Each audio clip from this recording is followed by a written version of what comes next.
guys, welcome back to my YouTube channel. I nearly said Instagram then. Welcome back to my YouTube channel. I am doing a video all about travel today. So I asked you guys on my Instagram if there was anything you wanted to know, literally anything at all. Ask me any questions and I'll do a Q&A on YouTube.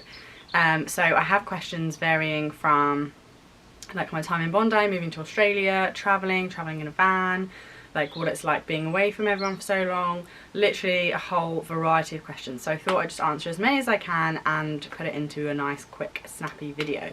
It has taken me so long to get this video set up. I think my tea's gone cold. I'm wearing my trackies, by the way.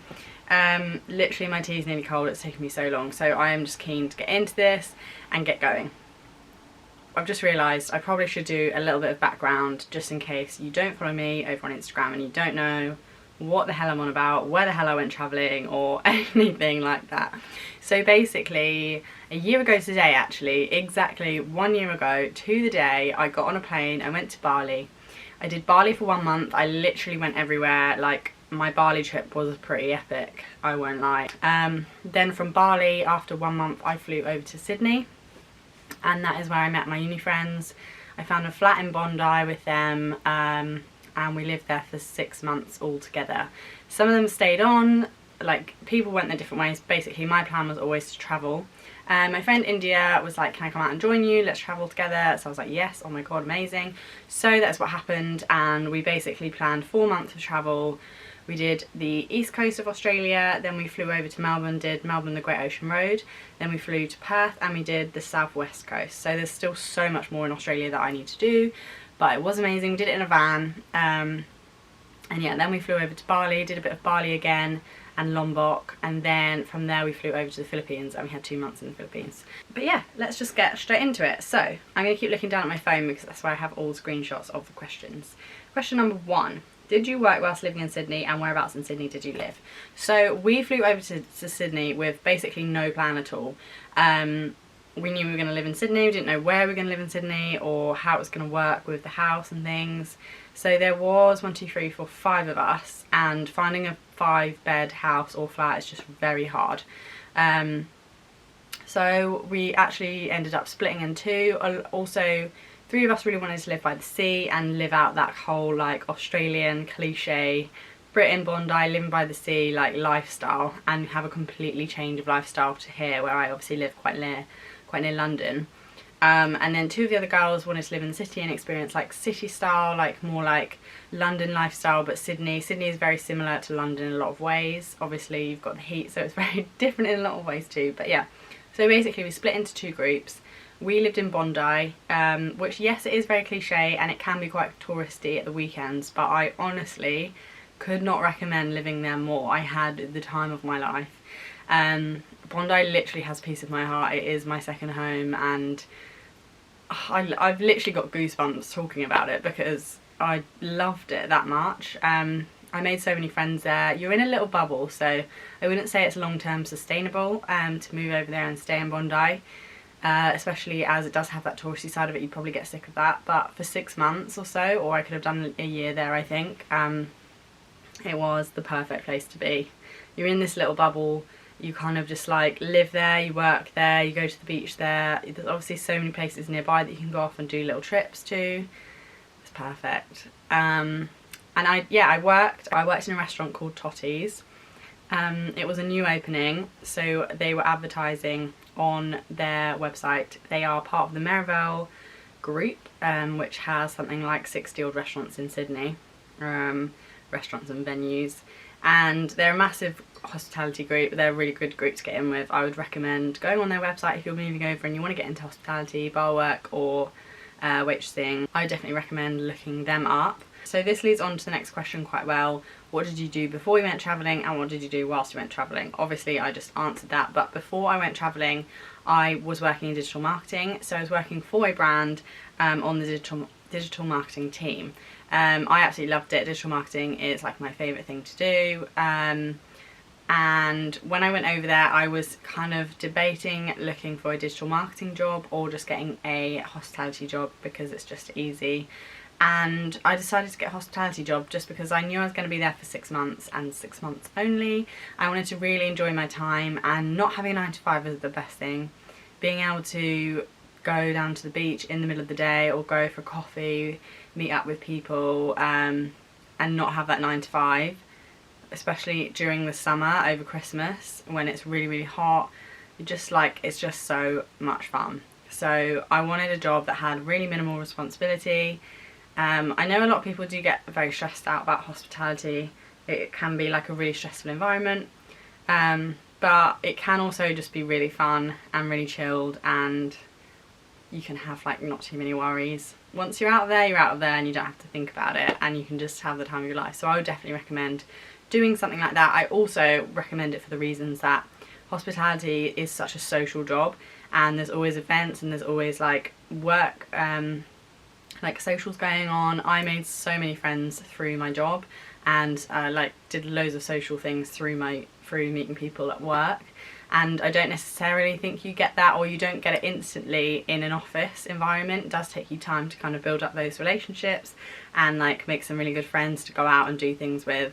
So if you're looking to make friends, you're going over on your own, for example, I would 100% recommend going and working in hospitality, even if it's for a month or so, because you will meet so many people straight away, which, yeah, it's just like the best way to do it, I think.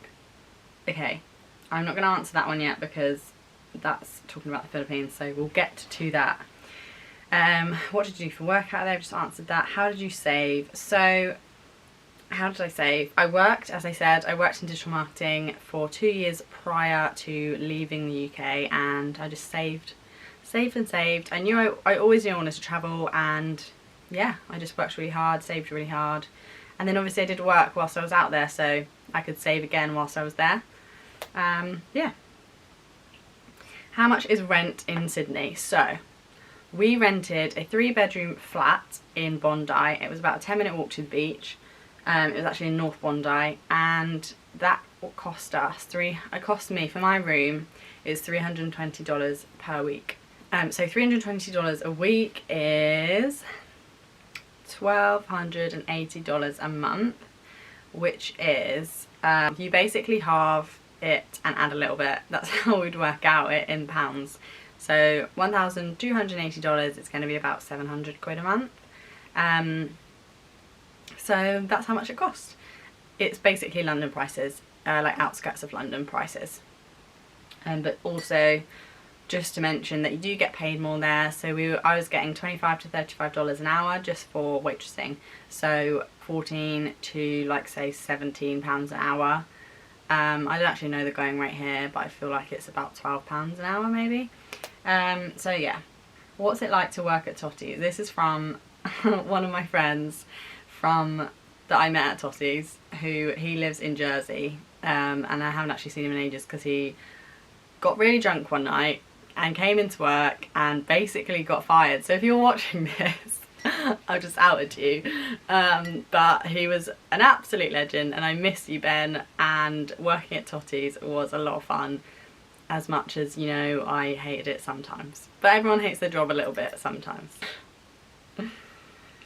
Anything you wish you'd have known before you went? So let's think about this.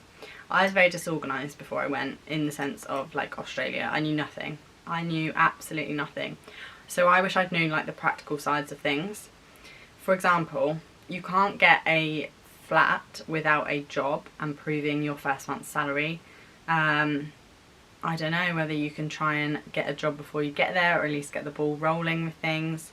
I don't know if that's a possibility, but I would at least say try and organise somewhere for your first month to live before, a few months before you get there. I know a lot of people met people via Facebook or like flatmate.com, flatmates I think it's called, and basically Skyped them, and then if they got on they agreed to rent their room out, and they had that place sorted before they got there. I think that's a great way to do it. We rented a little apartment for a month, and then we basically had that month to find somewhere else to live, and finding somewhere else to live was very difficult because we didn't all have jobs yet, and so yeah, it was very difficult. And I wish I'd kind of known that before and had maybe a bit more money stored up, because as well, if you can show a massive chunk of money in your bank account that's going to cover months and months of rent, then they'll probably accept that, irrelevant of you having a job, just as proof that you're going to always be able to pay, sort of thing. And the other side of it was just things like getting a tax file number, bank accounts, mobile phones, all those just like little practical things. You need to kind of do them ASAP. I have a blog post all about it. I will link that down below if you are actually going over and you need to know the practical side of things. But apart from that, I think it's good to just go a little bit blind in a sense, like just not really know what to expect and have like not necessarily have expectations, because I just think that's how like you just fall over things and different opportunities come up and you've not got this plan or expectations, and yeah, I just think that's the best way to do it. In terms of like the actual travel, like for example in the Philippines, there's loads of things that we didn't know or didn't know what to expect, and I've written it all in again in a blog post. So rather than go through every little thing, I'm just going to link that down below, because that's full of things that you need to know before you go that I basically didn't know before I went. So yeah. So is Coron worth visiting for 2 to 3 days without doing the tour you recommended? So the tour I recommended for anyone who doesn't know is the Big Dream Boatman Coron to Coron boat trip. They now have a Coron to El Nido boat trip, which looks amazing, and I would so go back and do that. The Big Dream Boatman boat trips are basically trips where they go at times that other tourists don't go. So you get to go to all these insane places and it's just you guys there. It is a whole different way of doing things and it is unreal. I couldn't recommend it more, but it is very pricey and I'm fully aware that that doesn't fit into everyone's budgets. So if you aren't planning on doing that, then I would still recommend going. Coron hasn't got loads to offer, but it is more about the boat trip. So for example, this question says, would you recommend going for 2 to 3 days? I probably would. 2 to 3 days sounds about right. You definitely don't need longer than that. You could do the day boat tours and obviously see things with all the other tourists. It's not ideal. We did do some trips like that when we went to El Nido, and it's still nice to see the places, it's still good to go and see everywhere. It's just obviously not like the best way to do it, but it is a way to do it that gets you to see everywhere that's still really beautiful. So I would recommend going for probably 2 to 3 days. Where did you go for Sydney New Year's? So we went to Shark Island. It was so much fun. You have to book tickets online. I think it was something like $80 each. I don't think it was cheap, so that's about £45. But I mean, I say I don't think it was cheap. It's not ridiculously expensive or anything. It is New Year's Eve, and from Shark Island it's just the best place to get the view of the fireworks over the bridge. So it overlooks Sydney Harbour Bridge, and yeah, the fireworks are out of this world and you just get such an amazing view. Such a great atmosphere. There's like a little DJ, there's a bar, obviously there's some food, and you just get the boat over. It's all included in this ticket, the price. You get the boat over from Rose Bay. Rose Bay is like one up from Bondi, and then yeah, there's like a few different times that you can get the boat back, and we just had such a chilled, great night. It did rain when we were there, so the first like hour that we were on the island, we were like, should we go? What do we do? Because it was absolutely pouring and there was not a lot of shelter. And we didn't take an umbrella. So top tip, take an umbrella, 100%. It would have been absolutely fine if we had an umbrella, or a poncho or something. But yeah, we did get a bit drenched, but then the rain stopped, it dried out, and it was just really, really fun. So I'd really recommend Shark Island actually, and I'd probably do that again because I think that is where you get the best view of the Sydney Harbour Bridge. How did you get work, especially whilst you're travelling around at the same time? I didn't work whilst I was travelling around. I stayed put in Sydney, in Bondi. I worked for 6 months. Oh, I think it was actually about 5 months by the time I'd got a job. And then I travelled with the money that I saved up. I think that's quite a good way of doing it. I don't know if you can travel and work. A couple of my friends are nurses, so if you are a nurse, it's an amazing like career choice for travelling to do whilst you're travelling. They joined up to like this bank. I'm not really sure how it works. I'm not a nurse, but you can basically pick up shifts as and when you want, or you apply to the shifts that you want and then they let you know if you get them. Get paid a lot, and you can, my friend's gone travelling now, so she's done a bit of work. She's sort of gone to Melbourne, done a bit of work there, gone over to Queensland, done a bit of work there, and you can just like move around and pick up shifts. So if you have a job like that, definitely can travel with it. Otherwise I'd recommend kind of staying put in one place and working for a little bit. I think as well it's good to do it the other way and do a bit of travelling first, so you work out where you like, because we just chose Sydney out of the blue. I had been there before, but I didn't really know in particular that wasn't necessarily the perfect place for me. I mean, it was, I loved it, but yeah, I think it's good to travel around and find out where you want to live first rather than just deciding. Okay, so was your boyfriend okay with you travelling for 4 months?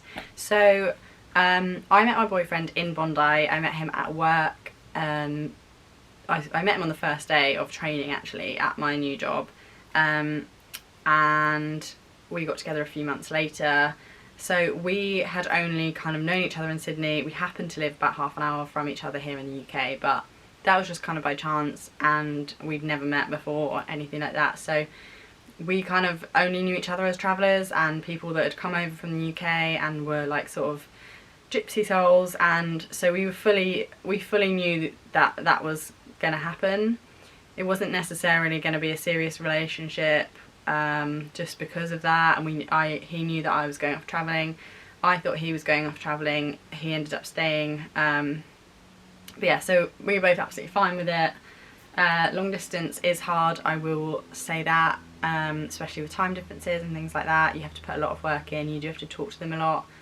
You have to be on your phone talking to them pretty much all the time.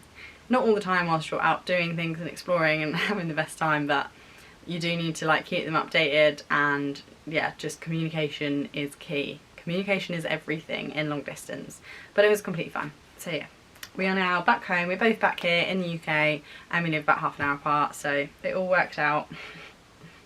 Did you go to Australia by yourself? Just asking, as I really want to travel, but I don't want to go on my own. How did you deal with it, and do you have any tips? So I didn't travel on my own. As I said, I went out and met my uni friends in Australia, and then I travelled with India for the last bit of my trip. But I made a friend called Hayley at work in Bondi, and she came out all on her own. She was 21. Actually I think she was 20 at the time that she came out all on her own, and she had the time of her life. She said the first month or so was a bit of a struggle. She didn't get a job straight away, and she was living with family friends who were a bit older. So I think the key is go headfirst into it. So go live in a hostel for the first few weeks if you need to. You'll meet so many people, you'll make so many friends. If hostels aren't for you, like fine, go get a job as soon as you can. You'll meet loads of people through that. Just say yes to everything. So I went over there with my friends obviously, but I made so many friends while I was there, because I would just kind of say yes to everything. If you know, if there's a barbecue on, someone invites you to a barbecue, you don't really know anyone, just go for it. Just go. You can always leave. Like, just try and make an effort. And like, it is a little bit of an effort at the beginning, but it pays off, because you'll just make so many friends and you'll have the best time. So it's just worth putting the effort in. Just be like friendly to people. A lot of people are in the same boat, especially if you get a job in hospitality, especially where I worked in Totties. I think 90% of the staff there were like travellers, or they'd come over from a different country, or they weren't like permanent Australian residents. I did make some Australian friends as well, but yeah, there was a lot of travellers. So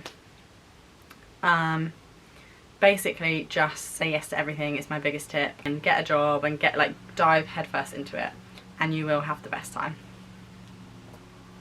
Okay, Bali. I've had so many questions about Bali, so I'm just going to summarise some things. A lot of people are asking where's like the best places to go in Bali, what route did you do, where would you recommend like cute little spots and things like that. I have another blog post, don't hate me, but I wrote a blog post. Literally it took me hours and hours. I put everything into it. I put a whole route, every single place we stayed with links. I put the prices, I put all the places I'd recommend going to, I put like what I spent, I put literally everything. So I'm going to link that one down below if you want to know everything about Bali. Literally go and read that, because hopefully, because I honestly did spend hours trying to make it as useful as possible, so I hope it's really helpful. But to summarise, Bali is amazing. We also went to Lombok. Lombok is also amazing. Lombok is very chilled. If you want like a surfer chilled vibe, go to Lombok. We stayed in some insane villas. If you're in a big group, it's great. There's amazing villas. You can go chill, you can go on nights out. It's cool restaurants. It's just nice to walk around everywhere and drive scooters everywhere. I'm really handsy today. Drive scooters everywhere and just explore. Same with Bali. It's great on a scooter, like places like Ubud and some of the places up north in the mountains. The waterfalls were amazing. One of my favourite things to do there is to explore the waterfalls. And obviously there's loads and loads of cute cafes. Excuse me, do you mind? I'm trying to film! Okay, next door are mowing their garden and they've just stopped. I don't know why, because it's literally been raining this morning. So yeah, that is Bali. Other questions are things like, where's my favourite place in Bali? So I absolutely love Ubud. It is just like it's a lot, since I went a year ago. When I went back the second time, it was changed already. It's very touristy. It's like getting more and more touristy, the whole of Bali. So if you want to get away from that, go up north, because people don't tend to venture as far up there. I mean, a lot of people do, but a lot less than people that are in Seminyak and Canggu. I'd say don't waste time on Seminyak for too long. It's just like a city vibe. It's kind of run down. It's quite dirty, and yeah. Go to some of the nicer places. Ubud is amazing, Munduk is amazing, and there's some amazing things to see and do up there. And then yeah, Lombok, just again a little bit quieter over in Lombok. So those would be my recommendations. Over in Lombok, I would say Kuta is obviously where everyone goes, but we also tried to go where people didn't go. I can't remember what it's called. It's like the north area of Lombok. Let me quickly Google. So, if you're looking at Lombok on a map, Senggigi. I think I always say that wrong. I think it's Senggigi. Or, yeah, I think it's Senggigi. But basically, if you're looking at Lombok on a map, it's at the northwest side of Lombok, and that was beautiful. There was an amazing villa that we stayed at there, called KATAMARAN, I think. I'll leave it on the screen right now if I've said that wrong. But yeah, unreal, and a little bit quieter up there. Question people always ask me is about the spiders. A major factor of my nerves are the spiders. How many spiders did you see? So I genuinely, to my genuine answer, I have a phobia of spiders. So this was a complete fear of mine, so I completely get this as well. I didn't see one huntsman, and I didn't see any more spiders than I would in the UK. Like, I probably saw, you know, a couple of daddy long legs here, and then like maybe one. I think there was one night where I came in from work and there was a spider probably about this big, like you would see in the UK, like from time to time on the living room floor, and I managed to put a mug on it, which is actually huge for me, because to get close enough to put a mug on it, that just doesn't happen for me. But I put a mug on it and then I just left it there, and I messaged my housemates like, there's a spider in the living room, there's a mug on it, just so you know. But that was pretty much it. Honestly, there was a lot more cockroaches. I can deal with them, be prepared for them, because they are all over pavements. Used to see them like crawling up the walls at work occasionally, which I know sounds disgusting, but it was honestly, there's so many of them around, it's just like normal. So yeah, do not be afraid of spiders, you will be fine. I have a phobia of them, I was fine, so yeah. How was travelling in the van? Do you have any tips for it? So, as I said at the beginning, if you don't know, India and I travelled in a van for the whole of the east coast of Australia and the whole of the west coast of Australia and the Great Ocean Road. So, yeah, basically the whole of Australia we did in a van. The first van we had was a sort of 4-man van, and it was great. We loved it. What did we call it? I can't actually remember the name of our first van, which is really sad. India will tell me off for this. But we loved it. It was really spacious. It was a little bit like, all of our vans were quite old actually, and like a little bit temperamental to drive. Not temperamental in the sense that we broke down, but just like, imagine your first car. It's kind of like driving that. Like a little bit like, not like a modern car to drive. But they were all fine. I drove for all of them because India doesn't drive, and it was honestly fine. We made sure that there was never like too long drives, so we kind of split it up quite well.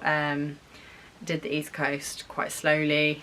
I say slowly, but like as in I never drove more than 5 hours in a day, just because for me that's too much. And there was only, I think, 2 times that I did 5 hours in a day.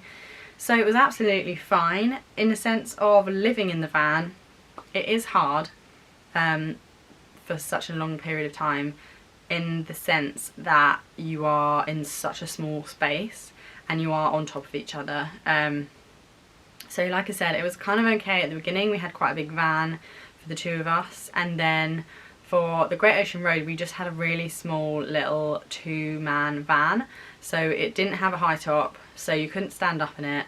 The bed took up the whole of the back. There wasn't like a walk-in area where you could stand. Like the cooker and things were underneath the bed at the back, or not underneath the bed, but they were just behind the bed at the back. So you open the boot and there's a little stove and a sink and like your fridge and stuff. So that one was hard because it was really cold when we were in Melbourne, and the Great Ocean Road was absolutely freezing. So we never wanted to get out and go and cook behind the back of the van and like let all the heat out by having the boot open. So we stayed at camps that had camp kitchens, and we just cooked there. We'd prep a lot of food, and then we'd literally just sit in our van trying to get warm and just eat the food that we'd prepped. So top tips would be get snacks, stock up, prep your food, stay at campsites that have camp kitchens and they have plugs, and I would stay in a powered site personally. It costs more, but we needed to charge things. I don't think it's going to be a lot of fun if your phone runs out of battery and you have no charge for your camera, or you know, you can't cook something on a stove in a warm camp kitchen rather than outside. I mean, it depends what time of year you go, of course, but I would also not get a 2-man van again. I would only ever get a 4-man van with 2 people in it. So the last bit of the trip we did southwest, so like south of Perth on the west coast. We did that, 3 of us. My friend Sarah came and joined us, so there was 3 of us in a 4-man van, and that was a struggle. That was a serious case of, if one person got up in the morning, you then have to wait until they've kind of got all their shower bits and faffed on and got everything together and got out of the van until you can even get up, because the space is so small that you just have to take everything in turns.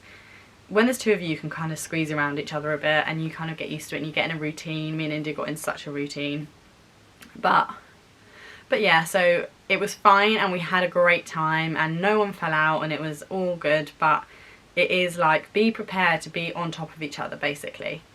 Saying all of that, I feel like I've just made it sound like really negative, and it honestly, both me and India would recommend it so much. Like, it was the best way to do it, and I would do it again in a heartbeat. I wouldn't have done it any other way. I loved it. I loved our vans. You get so attached. It's like having a little home, having all your stuff with you all the time, like, and being able to go where you want, when you want. I think it's so much better than doing it on the Greyhound coaches or, you know, organised trips. Personally, personal opinion, I think it's probably cheaper to do it the way we did it. I've written, again, a blog post because I can't remember all the costs and things, but if you're interested in the breakdown of costs for the vans and things like petrol and just like where, like, the companies and places that we got our vans from, I have done a blog post. I will link that down below, and it's got all of that information in it if you are looking to do the same thing. But I would really recommend doing it in a van. I'd really recommend travelling in a van. People often, like, a lot of the questions have been like, did you in India fall out at all while you were travelling, or were you fine? And we were fine. Like, yes, we were on top of each other whilst we were living in the van, and it did get to a point where we were just a bit like, need a bit of space, but perfect timing. We were off to Bali at that point, and both of our boyfriends came and met us out there along with a couple of other friends, and it was just a big group of us, and it was just really nice, perfect timing to just like have our own space and stuff. So not at all, we didn't fall out, we got on really well, and we were saying like we could travel it with each other whenever now. Like, we know we would be absolutely fine to travel together. But we were in a van together for like 2 months, and it's a long time to be in such a small space with anyone, like literally with anyone, like your boyfriend or your sister, like literally anyone. You would be like, oh my god, I need a bit of space. Especially me, I really like my own space, so that was just the 411 on that, but no, we didn't fall out. We are still very good friends. Okay, I'm very aware that this video has gone over half an hour, and I'm going to try and cut it down so that it is under half an hour, but I'm just going to pick one more question because, yeah, I don't want this video to be ridiculously long. And then if I've missed out a whole load of stuff that you guys really want to know, please leave comments down below and I'll try and answer it, or if there's loads and loads of questions, I'll just do another video. But the last one is about the Philippines. I thought I should throw in a question about the Philippines. So, what was your favourite place in the Philippines? What's the general vibe there? So, I'll be honest, both India and I didn't really like the vibe in the cities. There's a lot of catcalling, don't necessarily feel that safe if you go out on your own. Both India and I went out separately on our own at times and didn't feel that safe. Didn't really enjoy it, got catcalled a lot, and yeah, there's a lot of begging and it's quite dirty and things like that. So in the cities, potentially just fly into them, obviously you have to fly into them, and then get out to the islands. The islands around the Philippines, like the smaller islands, I know it's made up of hundreds and hundreds of islands, but the small little islands are honestly paradise. It's so nice to just be on a little island in the middle of the ocean, and to be fair, you do actually have phone reception on most of the islands, like the signal around there is insane. But I was going to say, and be completely off the grid, but you do kind of feel like off the grid despite having your phone signal.